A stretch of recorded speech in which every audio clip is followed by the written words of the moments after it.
ना नहीं स्थिति नियंत्रणाधीन अच्छी आप गतकाली सुधा आमर टोटाल केसेस बाहर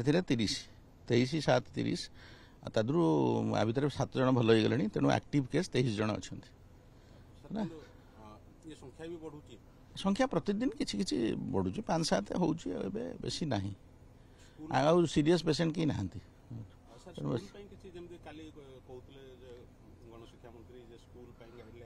आम आलोचना करुचु दरकार पड़े आम गाइडलाइन जब आवश्यकता हुए गवर्नमेंट ऑफ इंडिया जदि सहित कथबार्ता करुचु चाहिए किसी गाइडलाइन दवाई समस्त आम दबू आम किसी दे भी पारू एडभाइजरी दे पारू किंतु आम सहित डिस्कसन नक दे पारूनी ना ना आम से विषय आलोचना जारी रही कन्फर्म है आपको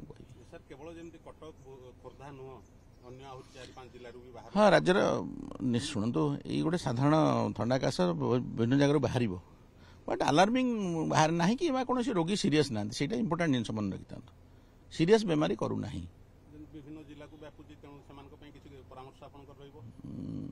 आम तो से स्टैंडर्ड प्रिकॉशन जो हेल्थ टिप्स दिया से गुड़ा ही मेंटेन करा कहूँ।